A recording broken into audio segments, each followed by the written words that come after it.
반갑습니다, 여러분. 기업 가치 평가의 세계를 가장 쉽고 직관적으로 뚫어드리는 여러분의 친절한 멘토 블랙스톤 H입니다. 자, 오늘 이 스터디에서는요, 기업 가치 평가의 완전 핵심 중의 핵심이죠. 바로 자기 자본 비용, 코스트 오브 에퀴티에 대해 완벽하게 파헤쳐 볼 겁니다. 사실 많은 분들이 재무제표나 기업 분석을 공부하시다가 이 자본 비용 파트에서 복잡한 수식당 나오는 순간 헉 하고 포기하시잖아요. 오늘은 절대 그런 일 없습니다.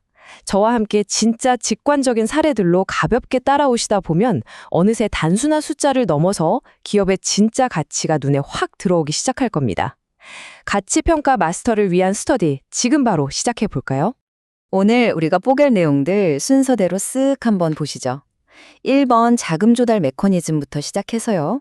자기 자본 비용의 핵심 개념, 기대 수익률 공식, 시장 위험과 베타, 그리고 마지막으로 총 자본 비용을 완성하는 단계까지 딱딱딱 차근차근 밟아나가 보겠습니다. 첫 번째 섹션입니다. 1. 기업의 자금 조달. 돈은 도대체 어디서 오는가? 우리가 세상을 바꿀 기가 막힌 아이디어로 스타트업을 하나 차렸다고 상상해 보세요. 회사가 쑥쑥 크기 시작하면 공장도 지어야 하고 사람도 뽑아야 하니 돈이 어마어마하게 필요해지잖아요. 결국 외부에서 돈을 끌어와야 하는데 딱 두 군데서 옵니다. 주주 아니면 채권자. 당연히 이분들이 우리 회사에 자선 사업을 하는 건 아니겠죠. 각자 떠안는 리스크만큼 확실한 보상을 원합니다.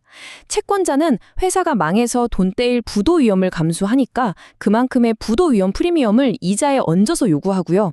반면에 주주들은 어떨까요? 회사가 망하면 주식이 완전 휴지 조각이 되잖아요. 제일 위험한 최전선에 있는 겁니다. 그러니까 당연히 채권자보다 훨씬 센 보상, 즉 자기 자본 위험 프리미엄을 요구하는 거죠. 그리고 이 요구가 기업 입장에서는 자금을 끌어다 쓰기 위해 반드시 치러야 할 비용이 되는 겁니다.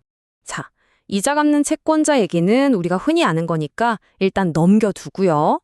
오늘 우리의 메인 포커스인 주주들의 세계로 줌인해 보겠습니다. 두 번째 섹션, 자기 자본 비용의 핵심 개념입니다.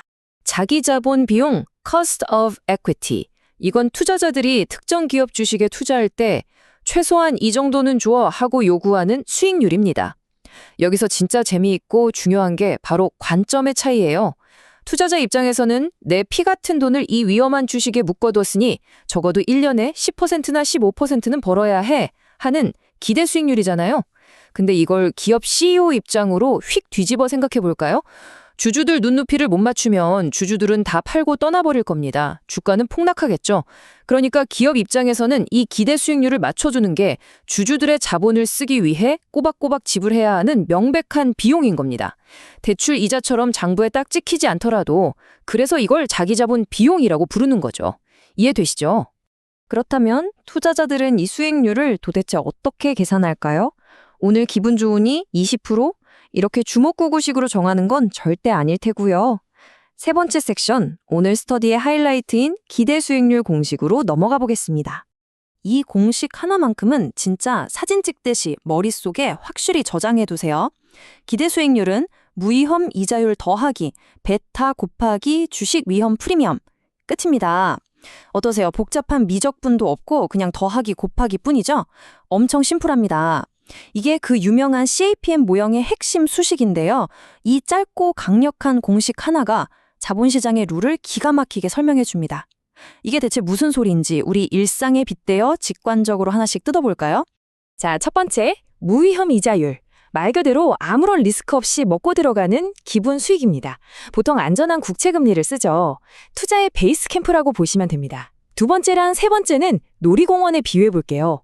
무위험 국채 투자가 아이들 타는 평화롭고 안전한 회전목마라면 주식 투자는 언제 뚝 떨어질지 모르는 짜릿한 롤러코스터잖아요. 투자자는 굳이 회전목마에서 내려서 롤러코스터를 타는 대가로 추가 보상을 원합니다.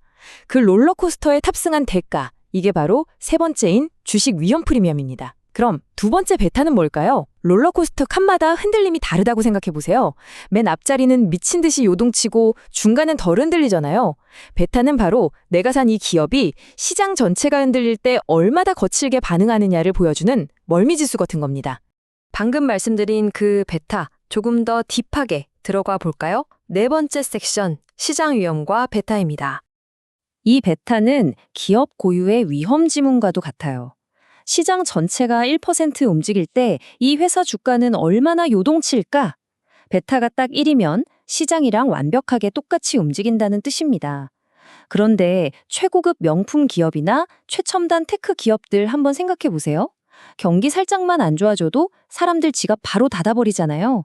시장이 살짝 기침만 해도 크게 알아눕거나 반대로 호황일 땐 엄청나게 폭등하죠. 이런 기업은 베타가 1보다 큽니다. 리스크가 크니까 주주들이 요구하는 수익률도 확 치솟는 거죠. 반대로 한국전력이나 통신사 같은 필수 유틸리티 기업들은 어때요? 불황이라고 전기 안 쓰고 스마트폰 안 쓰는 거 아니잖아요. 시장이 흔들려도 아주 둔감합니다. 베타가 1보다 작죠. 위험이 적고 멀미가 덜 나니까 요구하는 수익률도 상대적으로 낮아지는 겁니다. 베타의 원리 아주 직관적이죠? 이제 주주들 마음을 완벽히 이해하셨으니 카메라 렌즈를 쭉 줌아웃해서 기업 전체 입장을 한번 보겠습니다. 마지막 5번째 섹션, 총 자본 비용의 완성입니다. 총 자금을 조달하는 비용을 구하는 과정, 딱 3단계면 끝납니다. 1단계, 우리가 지금까지 롤러코스터 타면서 열심히 파헤친 자기 자본 비용을 구합니다. 첫 번째 퍼즐 조각이죠. 2단계, 은행이나 채권자들이 요구하는 부채 비용을 구합니다. 보통 회사가 발행한 회사채 금리를 보면 쉽게 알 수 있어요. 마지막 3단계가 정말 핵심인데요. 이 두 개를 그냥 반반씩 더하는 게 아닙니다.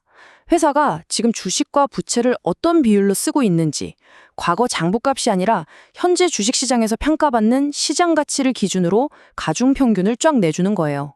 이렇게 3단계를 거치면 드디어 가치평가의 최종 보스가 등장합니다. 바로 자본 비용, 실무에서는 흔히 WACC라고 부르는 개념이죠. 기업이 자금을 조달하는 데 들어가는 총합적인 비용입니다.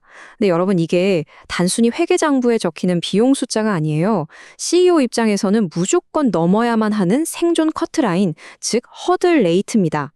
예를 들어 자본 비용이 10%인데 CEO가 새로 공장을 짓는 프로젝트 수익률이 8%밖에 안 된다. 이러면 언뜻 돈 버는 것 같아도 사실 회사 돈 까먹고 있는 겁니다. 결국 주주와 채권자의 부를 파괴하는 거죠. 무조건 10% 이상의 수익을 내야만 진짜 기업 가치가 창출되는 거거든요. 오늘 우리가 집중적으로 파고든 자기 자본 비용이 바로 이 엄청난 의사결정의 뼈대가 되는 핵심이었습니다. 자, 오늘 다룬 핵심 내용 스피디하게 쫙 정리해 보겠습니다. 1번, 주주와 채권자는 자선사업가가 아니다. 리스크 짊어진 만큼 무조건 수익 요구한다. 2번, 주주가 요구하는 자기자본 비용은 무위험 이자율이라는 베이스 캠프에다가 베타와 주식 위험 프리미엄을 곱해서 더하면 된다. 3번, 베타는 그 기업이 시장에 얼마나 민감하게 반응하는지 보여주는 멀미지수다. 4번, 이 자기자본 비용을 부채 비용과 시장 가치로 섞어주면 경영진이 반드시 넘어야 할 최종 허들인 자본 비용이 완성된다. 완벽합니다. 여러분은 방금 재무관리에서 제일 중요한 뼈대를 완벽하게 마스터하셨습니다. 스스로에게 박수 한번 쳐주셔도 좋습니다. 자, 오늘 스터디를 마무리하면서 여러분이 직접 고민해 보실 수 있는 재미있는 생각거리 하나 던져드릴게요. 만약에 갑작스러운 금융위기나 팬데믹이 터져서 어떤 기업의 베타가 미친 듯이 급격히 치솟아 올랐다고 가정해보죠. 그럼 이 회사의 전체 가치에는 근본적으로 어떤 변화가 생길까요? 방금 우리가 배웠던 공식의 흐름을 딱 떠올려 보세요. 베타가 커지면 주주들이 요구하는 비용은 어떻게 되죠? 그 허들이 높아지면 기업이 창출하는 가치에는 플러스일까요? 마이너스일까요? 오늘 우리가 탔던 롤러코스터 비유 안에 정답이 다 숨어 있습니다. 뉴스 보실 때 오늘 배운 내용 꼭 한번 적용해 보시길 바랄게요. 오늘 저와 블랙스톤 H와 함께한 가치평가 스터디 어떠셨나요? 다음 시간에도 복잡한 재무의 세계를 속 시원하게 뚫어주는 직관적인 인사이트로 다시 찾아오겠습니다. 지금까지 여러분의 든든한 멘토 블랙스톤 H였습니다. 함께해 주셔서 감사합니다.